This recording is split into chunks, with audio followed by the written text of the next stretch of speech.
ওদের গল্প খালুত তো কোথায়, ওদের ফালতু এগুলো। শুনুন, ডি কোম্পানি সম্পর্কে কেউ কিছু জানে না বলে আমার মনে হয়। ডি কোম্পানি কাকে বলে? দাউদ ইব্রাহিমের কোম্পানি। তারা কারা? আন্তর্জাতিক মাফিয়া, বোম্বাই বিস্ফোরণের নায়ক তারা। সারা ভারতবর্ষের মাফিয়া যত আছে তাদের একজন মধ্যে একজন অন্যতম একজন নাম হচ্ছে ডি কোম্পানি। কোথাকার এই 20 লাখ বালা 40 লাখ বালা অপহরণ কাণ্ড ওরা জড়াবে? 20 কোটি টাকা চাইলে আলাদা কথা ছিল। এগুলো কোথাকার লোকাল চোরচেট্টা হবে, জানে এর কাছে অনেক মালকড়ি আছে, তৃণমূলেরই কেউ হবে, জানে এর কাছে অনেক মালকড়ি আছে, একে চমকালে যদি কিছু বার হয়। কিন্তু এই যে কামিয়ে বড় হয়েছে, এও তো আরেক জিনিস। এ বলছে আমার লিবি দেখ। আচ্ছা, কোনো আহাম্মক আছে? কালকেও বলেছি, কোনো আহাম্মক আছে যে আমি টাকা চাইবো, ভয় দেখাবো, সব রেকর্ড করবে, তার ব্যবস্থা করবো? বলুন, হ্যাঁ? মেসেজ করবে কেউ? এত আহম্মক অপহরণকারী বা এত আহম্মক খুনি আছে বাজারে আমার জানা নাই। অতএব এগুলো আমার নিজের ধারণা এটা একটা সাজানো গল্প হতে পারে। সাজানো গল্প এই কারণেই যে তার নিজের নিরাপত্তা বাড়ানোর জন্য একটা নাটক করছে, এবং এখানে প্রশাসনকে বলে করেই হয়তো করছে, সরকারকে বলে প্রশাসনকে বলে হয়তো এটা করছে, কারণ কাউরির নিরাপত্তা বাড়ানোর জন্য একটা যুক্তি লাগে, সেটা হচ্ছে খাড়া করছে। আমার এটা যাকে বলে বাংলায় আষাঢ়ে গল্প লাগছে, যে ডি কোম্পানি টাকা চাইছে 20 লাখ, তাও একটা মফস্বলের একটা মিউনিসিপ্যালিটির চেয়ারম্যানের কাছে।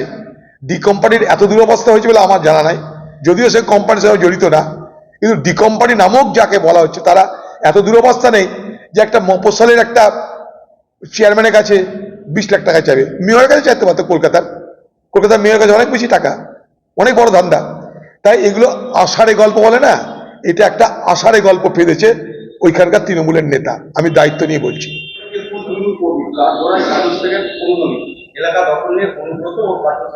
হ্যাঁ, এটা তো দীর্ঘদিন ধরে বীরভূমে চলছে, দীর্ঘদিন ধরে চলছে এই বীরভূমের দুটো গোষ্ঠী, একটা কেষ্টা, আরেকটা তার বিরুদ্ধে। দিদি কেষ্টার পক্ষে, খোকাবাবু আরেকজনের পক্ষে, সবাই জানে এটা। এখন লড়াইটা হচ্ছে দিদি ভার্সেস ভাইপোর লড়াই, পিসি ভার্সেস ভাইপোর লড়াই, দিদি ভার্সেস খোকাবাবুর লড়াই, দুটো গোষ্ঠীর লড়াই এটা। একদিকে দিদির গোষ্ঠী, একদিকে খোকাবাবুর গোষ্ঠী, সবাই জানে এটা। কারণ কেষ্টার মাথায় অক্সিজেন ঢুকছে না, তা নিয়ে চিন্তিত দিদি ছিল, আর কেষ্টা না থাকলেও ভোট হয় সেটা প্রমাণ করার দায়িত্ব ছিল খোকাবাবু। দুটোই প্রমাণিত হয়েছে, দুটো গোষ্ঠীর দুটো নেতা, একজন নেতা একজন নেত্রী। এই লড়াই তৃণমূলের দুটো গোষ্ঠীর লড়াই। এই গোষ্ঠী জেলায় জেলায় আছে, এই গোষ্ঠী এই জেলাতেও আছে, আগামী দিনে এখানেও দেখতে পাবেন। চা বাগানে দেখুন, এটা চা বাগানকে লুট করার মমতা ব্যানার্জির একটা কৌশল। চা বাগান লুট করে প্রমোটারদের হাতে চা বাগানগুলো তুলে দেওয়া। যেখানে মমতা ব্যানার্জি কথা দিয়েছিল, দায়িত্ব নিয়েছিল, চা বাগানগুলো খুলবো, চা শ্রমিকদের রুটি রুজির ব্যবস্থা করব, চা শ্রমিকদের ঘর বানানোর জায়গা দেব, ঘর বানানোর টাকা দেব, কত সুন্দর সুন্দর নাম দিয়েছিল, চাষি পাঁচি, কি সব মত নাম মনেও থাকে না। তো এই মমতা ব্যানার্জি চা শ্রমিকদের বাগানের কথা দিয়েছিল, প্রতিশ্রুতি দিয়েছিল ভোটের আগে যে তাদের সব সমস্যার সমাধান করবে। আজ সেই চা বাগানগুলো প্রমোটারদের হাতে তুলে দিচ্ছে। চা বাগানের সম্পত্তি কিন্তু যারটা সম্পত্তি, সরকারি সম্পত্তি, সরকারি জমি এটা। এই সরকারি জমি মুফতে আজকে প্রমোটারদের তুলে দিচ্ছে কে? তৃণমূলের সরকার। তার বদলে তৃণমূলকে তারা ডোনেট করবে, তৃণমূলকে পয়সা দেবে। মাঝখান থেকে যারা চা শ্রমিক, তাদের জমি হারালো, তাদের রোজগার হারালো, তাদের চা বাগান হারালো। এটাই হচ্ছে তাদের ভবিতব্য। এটা চা শ্রমিকদের সঙ্গে বাংলার মুখ্যমন্ত্রীর এক চরম বিশ্বাসঘাতকতা। এইভাবে বাংলার মুখ্যমন্ত্রী কখনো শ্রমিক, কখনো কৃষক, কখনো বেকার যুবক, তাদের সঙ্গে বিশ্বাসঘাতকতা করে চলেছে। হ্যাঁ, অবশ্যই করবে। ওখানে নর্থ বেঙ্গল মানে সবাই জানি আমরা, চা বাগান, ট্যুরিজম, সবকিছুর জন্য তো নর্থ বেঙ্গল। টি ট্যুরিজম, এটাই তো নর্থ বেঙ্গল। চা বাগান, শাল বাগান আর ভ্রমণ, এটার জন্য ট্যুরিজম, এটার জন্য উত্তরবঙ্গ। সেই উত্তরবঙ্গকে এখন কলকাতা থেকে গিয়ে দিদি লুট করার ব্যবস্থা করেছে। ওখানে উত্তরায়ণ করেছিলেন না কি করেছিলেন, সেখানে করে দিদি উত্তরবঙ্গের মানুষকে বোঝানোর চেষ্টা করেছিলেন যে আমি তোমাদেরকে গুরুত্ব দিই। এই ধরনের ঘটনার মধ্যে দিয়ে উত্তরবঙ্গে কিন্তু দিদি আরেকটা বিভাজনের বীজ রোপণ করছেন। এটা নিয়ে প্রতিবাদ উত্তরবঙ্গে কিন্তু হবে। উত্তরবঙ্গে দেখা যাচ্ছে মুখ্যমন্ত্রীর ভোটারের অভিযোগের পর তৎপরতা, তালিকা সংশোধনের পরামর্শ নবান্ন অস্বাভাবিক সংখ্যায় আবেদন করেছে। ভালো করে যাচাইয়ের নির্দেশ জেলা শাসকদের, বাড়তি নজরদারি বার্তা মুখ্য সচিব মনোজ পন্থের। আমি তো কালকেও বলেছি যে পশ্চিমবঙ্গে প্রচুর ভুয়া ভোটার আছে। আমার কাছে দেখুন, সরকারিভাবে অনেকে অনেক কথা তো বলে, আমাদের নানা রকমের সোর্স থাকে, তাতে আমার কাছে খুব বিশ্বস্ত সূত্রে একজন কেউ বলেছে যে পশ্চিমবঙ্গে 35 থেকে 40 লক্ষ ভুয়ো ভোটার তৃণমূলের গ্রিপে আছে, মানে তৃণমূলের দখলে আছে 35 to 40 লাখ ভোট। এবং আপনারা দেখতে পাচ্ছেন যে এই পশ্চিমবঙ্গে ভোটার তালিকায় নাম ওঠানো কতটা সহজ সরল ব্যাপার। আমি অন্য রাজ্যের কথা বলতে পারছি না, কারণ অন্য রাজ্যের সঙ্গে অন্য রাজ্যের ভোটের অত গভীরতা আমার জানা নাই, হয়তো অন্য রাজ্যেও হয়। যেমন মহারাষ্ট্রে হয়েছে, আমরা কংগ্রেস তার জন্য ইলেকশন কমিশনের বিরুদ্ধে প্রচুর প্রতিবাদ করেছে।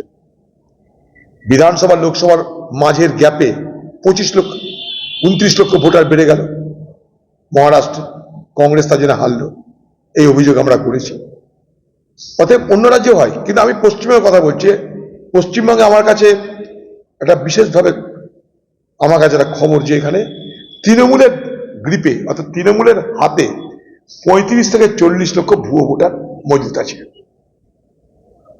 অতএব ভুয়া ভোটার পশ্চিমবঙ্গে আকছার আছে। ভুয়া ভোটার নিয়ে আগে বাংলার মুখ্যমন্ত্রী মমতা ব্যানার্জিও প্রতিবাদ করেছিলেন, আন্দোলন করেছিলেন। আজও কিন্তু ভুয়া ভোটার বাংলায় ভরপুর আছে।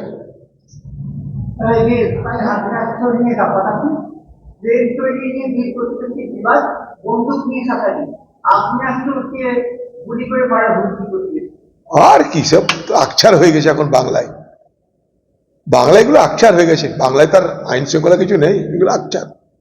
এরকম নিউ নর্মাল একটা কথা চিংড়ি, এটা নিউ নর্মাল। আগে এগুলো দেখলে মনে করি কি রাখি হচ্ছে, এখন এগুলো মানুষের গা সওয়া হয়ে গেছে। বাংলায় গুলি বারুদ, খুন, ভয়, ভীতি, লুট পাট, এগুলো নিউ নর্মাল, এটা স্বাভাবিকতার আকার ধারণ করেছে। আগে যেগুলো আমাদের কাছে অস্বাভাবিক ছিল, আজ সেগুলো স্বাভাবিক। আগে কখনো ভাবতে পারতাম যে কোটি কোটি টাকা নেতারা লুট করবে এইভাবে? এখন আমার কাছে জানা হয়ে গেছে যে লুট মানে তৃণমূল করবে, পয়সা মানে তৃণমূল কামাবে, অর্থাৎ এটা নিউ নর্মাল, এটা নতুন স্বাভাবিকত্ব। সেক্ষেত্রে তৃণমূল যেভাবে আপনি বলছেন যে ওখানে নির্বাচনের রাজনীতি তৈরি করার চেষ্টা করছে, সেক্ষেত্রে বিজেপিকে আবার মাটি দিতে পারবে না? ওখানে বিজেপি গোটা রাজ্য জুড়ে এরকম। এখন বিজেপিকে উৎখাত করা, তো বিজেপি তো লোকসভায় আসন কমেছে বিজেপির পশ্চিমবঙ্গে, দিদিরও সব দরকার নাই। প্রমোটারদের সঙ্গ নিয়ে তৃণমূল বড় হয়েছে। আজকে আপনারা তো জানেন যে 2011 সালের দিদি ক্ষমতা আসার পর সারদা কাণ্ড যেটা প্রকাশ পেয়েছিল, সেটা উত্তরবঙ্গ কেন্দ্রিকই। সেই কালিম্পংয়ের ঢেলো পাহাড়িতে আলোচনা হয়েছিল সুদীপ্ত বাবুর সঙ্গে এই দিদির। অতএব এই উত্তরবঙ্গ নিয়ে এর আগেও অনেক কুখ্যাতি বিখ্যাতি আমরা শুনেছি। কে কোথায় জায়গা হারাচ্ছে বড় কথা নয়, উত্তরবঙ্গের জমি, উত্তরবঙ্গের চা বাগান না বিজেপি রক্ষা করেছে, উত্তরবঙ্গের চা বাগান না দিদি রক্ষা করেছে। উত্তরবঙ্গের চা বাগানে যারা বিজেপির নেতা, তারা তৃণমূলে যোগদান করছে, লক্ষ্য তাদের মেরে খাওয়া।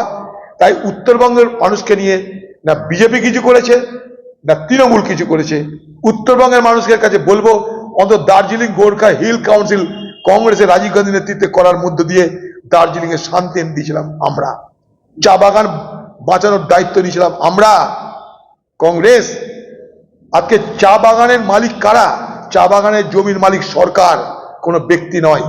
সেই জমি কি করে প্রমোটারদের চলে যাচ্ছে, তার তথ্য প্রমাণ সহ তার শ্বেতপত্র প্রকাশ করা উচিত।